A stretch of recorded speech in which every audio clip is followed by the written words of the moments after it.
ሰላም ውድ አድማጮቻችን፣ ይህ ያያ ስፖርት ነው። በዛሬው ፕሮግራማችን በመድፈኞቹ እይታ ውስጥ የሚገኙትን የአማካኝ መስመር ተጫዋቾችን በሚገባ እናያለን። ታዲያ ከነዚህ ተጫዋቾች አርሰናሎች ቢያስፈርሙ ማን የተሻለ ነው የሚለውንም እናያለን። የዝውውር ዋጋቸውን የሚወጣበትንም በሚገባ የምንመለከት ይሆናል። ውድ አድማጮቻችን፣ አርሰናል በዝውውር መስኮቱ ላይ ብሩኖ ጎሜሬስ የመጀመሪያ ተቀዳሚ ዓላማቸው ነው በአማካኝ መስመሩ ላይ። ከሱ በመቀጠል ግን መመዱ ሰንገረን፣ መኑ ኮኔን እንዲሁም ደግሞ አሌክስ ስካት እንዲሁም ደግሞ አዩብ ቡአዲን በዚህ የዝውውር መስኮት ለማስፈረም የሚፈልጓቸው ተጫዋቾች እንደሆኑ የሚታወቅ ነው። ታዲያ በእናንተ እይታ አርሰናል ከነዚህ ተጫዋቾች ማንን ቢያስፈርም ውጤታማ ይሆናል? የተጫዋቹን እድሜ፣ የተጫዋቹን የሚወጣበትን ገንዘብ ከአርሰናል ከዝውውሩ አንጻር ካለው አይታችሁ የእናንተን ምርጫ አስቀምጡልን። እኛ ግን ስለ ተጫዋቾቹ ስለ እያንዳንዱ ተጫዋቾች የምንላቸው ነገሮች አሉን እና በትህትና አዳምጡን። ይህ ያያ ስፖርት ነው። ያያ ስፖርትን ላይክ፣ ሼር፣ ኮሜንት፣ ሰብስክራይብ ማድረጋችሁን አትርሱ። እንግዲህ አርሰናል በእኔ እይታ ከነዚህ ተጫዋቾች በአራተኛ ቢያስፈርመው ብዬ ማስበውን ልጀምር። አሌክስ ስካትን ላንሳ። ይህ የበርንማውዝ የአማካይ መስመር ተጫዋች በጣም አስደናቂ የሚባል የኳስ ቁጥጥሮችን ያሉት ነው። አንዳንዴ ፍራንኪ ዲዩንግን የባርሴሎናውን ተጫዋች የሚያስታውስ፣ አንዳንዶቹ ትክክለኛው ጃክ ዊልሸር ነው ይላሉ። ፕሬዠሮች መካከል ኳሶችን የመቆጣጠር አቅሙ፣ ኳሱን ወደፊት የመውሰድ ብቃቱ፣ በተለይ ደግሞ ምርጥ 6 ቁጥርና 10 ቁጥር ሲኖርህ ሁለቱን የሚያጣምርልህ ትክክለኛው 8 ቁጥር ተጫዋች መሆን የሚችል ነው። ይህ ተጫዋች የማደግ አቅሙ፣ በብቃቱ ደረጃ የመድረስ ፐርፎርማንሱ ስታዩት የተለየ አስደናቂ ተጫዋች ነው። የእድሜውም መረሳት የለበትም። 21 ዓመቱ ነው። ለሚቀጥሉት ዓመታቶች የተለየ ደረጃ የመድረስ ብቃት ያለው ነው። 37 ጨዋታዎችን አድርጎ በበርንማውዝ ባለፈው ውድድር ዓመት 3 ጎሎችንና 1 አሲስቶችን ማድረጉ የሚረሳ አይደለም። በጨዋታዎች መካከል 60 ታክሎችን በውድድር ዓመቱ ወርዷል። 85% የኳስ ንጻር ያለው፣ በተለይ ፓስ የማድረግ አቅሙ፣ የመከላከል ብቃቱ፣ በተለያዩ ቦታዎች መጫወት መቻሉ ተመራጭ ያደርገዋል። ነገር ግን አርሰናሎች አሁን ለሚፈልጉት በቀጥታ መጥቶ የዲክላን ራይስ አጣማሪ ለሚሆነው ቦታ ግን ተመራጭ ተጫዋች ነው ወይ የሚለው በሚቀጥሉት ዓመታቶች ውስጥ አርሰናል የሚያግዝ እንጂ በቀጥታ መጥቶ የአርሰናልን ለውጥ የሚያመጣ አይደለም። አንደኛ ዲክላን ራይስ ቢጎዳ አሌክስ ስካትን አርሰናሎች ብቸኛ 6 ቁጥር ማድረግ ለመከላከሉ ረገድ ክፍተትን የሚፈጥር ይሆናል ብዬ አስባለሁ። አቅሙ ግን ውድ አድማጮቻችን በሚገባ ማደግ የሚችል ተጫዋች እንደሆነ በማየት የምንችል ነው የሚሆነው። ታዲያ አሌክስ ስካትን በጠቅላላው በምናይበት ጊዜ ይህ ተጫዋች እንግዲህ በተጫዋችነት ታሪኩ 180 ጨዋታዎችን አድርጓል። እስካሁን ድረስ 30 ጨዋታዎችን ነው በጉዳት ያመለጠው። እድሜው ገና 22 መሆኑ ውጤታማ ሊያደርገው የሚችል ነው። በተለይ ደግሞ ፋይናል ሰርዱ ላይ የቡድንን ፍሎ መጨመር፣ በፓስ አኪዩሬሲ ረገድ በሚገባ ማሻሻል የሚችል ነው።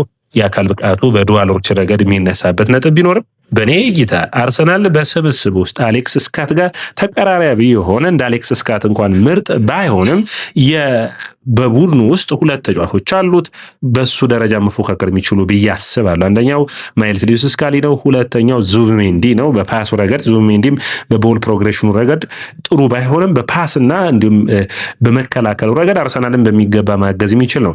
ሁለተኛው ተጫዋች መኑ ኮኔ ከሮማ ነው። መኑ ኮኔ እንግዲህ ውጤታማነትና እድሜውን ሲታሰብ 25 ዓመቱ መሆኑን መርሳት የለብንም። ይህ ተጫዋች አሁኑኑ መጥቶ አሁኑኑ ውጤታማ መሆን የሚጠበቅበት ተጫዋች ነው። 227 ጨዋታዎችን አድርጓል። በጉዳት 39 ጨዋታዎች አልፈውታል። 25 ዓመቱ ላይ ይገኛል። ታዲያ ያጫወት ስታይሉ ከነ ኢሴን፣ ጆኖቢ ሚኬል እና አሌክስ ሶንግ ጋር የሚመሳሰል ነው ይሉታል። በመጫወት ብቃቱ በተለይ በፈረንሳይ ብሔራዊ ቡድን እያየነው ነው የምንገኘው። በተለያዩ ቦታዎችን የመሸፈን ብቃቱ 8 ቁጥሩንና የጨዋታ ቴምፖ በአካል ብቃቱ ረገድ አርሰናልን በሚገባ ማሻሻል የሚችል አርሰናሎች በአማካይ መስመሩ ተጫዋቾች ከዙቢሜንዲ እንዲሁም ደግሞ ዲክላን ራይስ በማይኖርበት ጊዜ ከዙቢሜንዲ ጋር ጥሩ ተጣምሮ በአካል ብቃቱ ረገድ አርሰናልን በሚገባ ማገዝ የሚችል ጥሩ ፐርፎርማንስ ያለው በጥሩ ብቃት ያለው ተጫዋች ነው ብዬ አስባለሁ። ነገር ግን ማኑ ኮኔም በፓሲንግ ቮሊዩም ላይ ጥሩ የሚባል ቢሆንም ኢንቨንት ኳሶችን በማቃበል ረገድ በጣም ጥሩ የሚባል ነው። በእኔ እይታ በዓለም ዋንጫም ካየናቸው ጥሩ ፐርፎርማንስ ካላቸው አማካይ መስመር ተጫዋቾች ውስጥ አንዱ ነው። ፓስ አኪዩሬሲው 90% ነው። ድሪብል የማድረግ አቅሙ ጥሩ የሚባል ነው። ማኑ ኮኔ ፕሪሚየር ሊጉ ካልከበደው በስተቀር ውጤታማ የሚባል ተጫዋች ይሆናል ብዬ አስባለሁ። ወዳጆቻችን ይህ ተጫዋች ለሮማ በዘንድሮ የውድድር ዓመት 28 ጨዋታዎችን ጀምሯል። 2500 ደቂቃዎችን መጫወት ችሏል። 2 ጎልና 3 አሲስቶችን አድርገዋል። በፓስ ረገድ 90% የተሳካ ፓስ የማቀበል አቅም አለው። በዱዋሉ ረገድ ደግሞ 50% ስኬታማ ነው። በአየር ላይ ብቻ ካየነው 50%፣ በመሬት ላይ ግን የተሻለ 62% አቅም ያለው ነው። ፓስ አኩሬሲ ጥሩ የሚባል ነው። ኳሱን ወደፊት መውሰድ ላይ ጥሩ የሚባል 8 ቁጥር ነው። አርሰናል ያለ ዲክላን ራይስ በሚጫወትበት ጊዜ የዲክላን ራይስን ቦታ መተካት የሚችል ነው። ነገር ግን ችግሩ የሚሆነው ይህ ተጫዋች ፕሪሚየር ሊጉን መላመድ በፍጥነት የማይችል ከሆነ አርሰናል በዛ ረገድ የሚጎዳ ይሆናል ብዬ አስባለሁ። የተሻለ ደግሞ ከዚህ ካሁን ካለው ብቃቱ የተሻለ ወደየት መድረስ ይችላል የሚለው ሌላ ጥያቄ የሚሆነው ከ45 ሚሊዮን ፓውንድ እስከ 50 ሚሊዮን ፓውንድ መድፈኞቹ ሊያወጡበት የሚገባ ነው።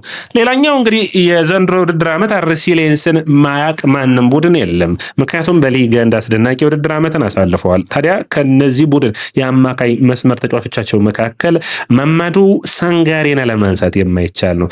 የ23 ዓመቱ ይህ የአማካይ መስመር ተጫዋች ጥሩ የውድድር ዓመትን አሳልፏል። መመዱ ሳንጋሬ በኔ እይታ ሁለተኛ ያስኩት ነው። መመዱ ሳንጋሬ ሲታሰብ አንደኛ እድሜው የሚያግዘው ይመስለኛል። ይህ ተጫዋች 182 ጨዋታዎችን ነው ያደረገው።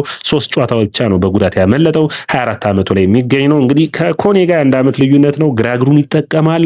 በጣም አስደናቂ ክህሎት ያለው ተጫዋች ነው። ጉድ አድማጮቻችን ሜዳ ላይ ስታዩት ድሪብል የሚያደርግበት ኢንቬንቲቭ የሚባል ወይም ደግሞ በጨዋታ መካከል የሆኑ ነገሮችን መፍጠር የሚችል ትንሽ ችግሩ የሚሆነው በግራግራ ከስካሊ ጋር በጣም ተመሳሳይ ናቸው። በአካል ብቃቱ ረገድ ከፍ ያለ መሆኑ ግን መረሳት የለበትም። የተለያዩ ቦታዎችን የመሸፈን ብቃቱ ከዛ ውጭ ከዲክላን ራይስ ጋር ቀኝ እግርና ግራ እግር ሆነው ምርጥ የሆነ ጥምረትን መፍጠር የሚችሉ ነው። በጣም አስደናቂ የሆነው ውድ አድማጮች ተጫዋች ነው። በተለይ ደግሞ በሊጋ እንዲ አካል ብቃትን በሚጠይቀው የውድድር ሜዳ ላይ በጣም ጥሩ ፐርፎርማንስ ያሉት ነው። እንግዲህ 27 ጨዋታዎችን ጀምሯል። 3 ጎልና 4 አሲስት አሉት። በፓስ ረገድ 87% ነው አኩሬሲው። ትልልቅ ዕድሎችን በየጨዋታው መፍጠር የሚችል፣ በታክል ረገድ ኳሶችን በማስጣል ረገድ ውጤታማ የሚሆን፣ በኔ እይታ ዲክላን ራይስን መተካት የሚችል፣ ከዲክላን ራይስ ጋር አብሮ መሰለፍ የሚችል፣ ሁለቱም ቦታዎች በሚገባ ማሟላት የሚችል ጥሩ ፐርፎርማንስ ያለው ተጫዋች ሆኖ ነው የሚታየኝ። በመከላከሉ ረገድ በጣም አስደናቂ ተከላካይ ነው። ዲፌንሲቭ ስራውን በሚገባ መወጣት የሚችል 86 ታክሎችን፣ 40 ኢንተርሴፕሽኖችን፣ 207 ሪከቨሪ ስፒዶችን ማድረግ የቻለ ነው። በስታሚናው ረገድ ባለመጎዳቱ ረገድ በጣም ጥሩ የሚባል ነው። ዱዋሎች ላይ በጣም ጥሩ ፐርፎርማንስ አለው። ከዛ ውጭ መከላከሉን ከማጥቃቱ ጋር በሚገባ ማጣመር የሚችል ነው።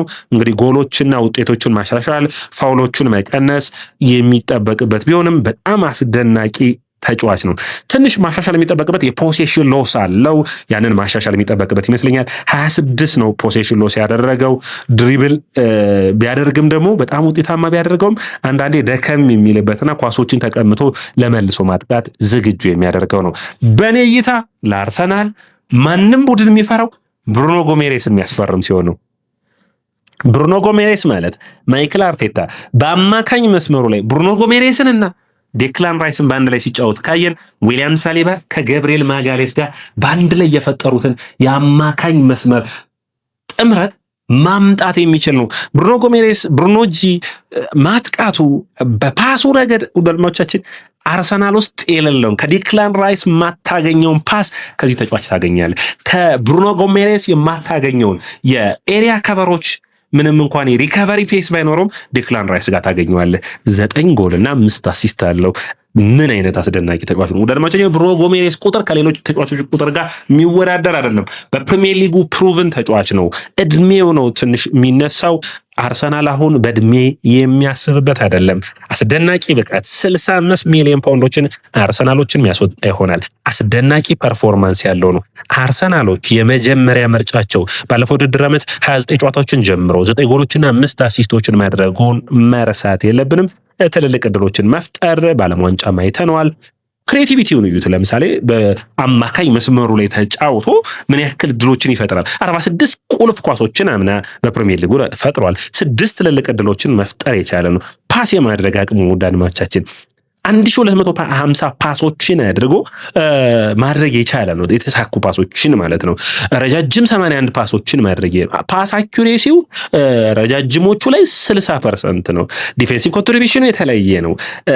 በጣም አርሰናል የሚጠቀም ይችላል። ሜቢ አንዳንዴ ዲፌንሲቭ ላይ መሻሻል የሚጠበቅባቸው ሂደቶች አሉ። አንዳንዴ የአየር ላይ ዱዋሎችንም ማሻሻል የሚጠበቅበት ነው። ነገር ግን አርሰናል ፕሪሚየር ሊጉን በሜዳው በዚህ የውድድር ዓመት ማንሳት ከፈለገ ማለት ነው ቀጣዩ ዓመት ማለት ነው ብሩኖ ጂ ኢዝ ዘ ቤስት ኢን ዘ ሚድፊልዱ ላይ ምርጥ ካሉ ተመራጭ ተጫዋቾች ውስጥ አንዱ ነው ማለት ይቻላል።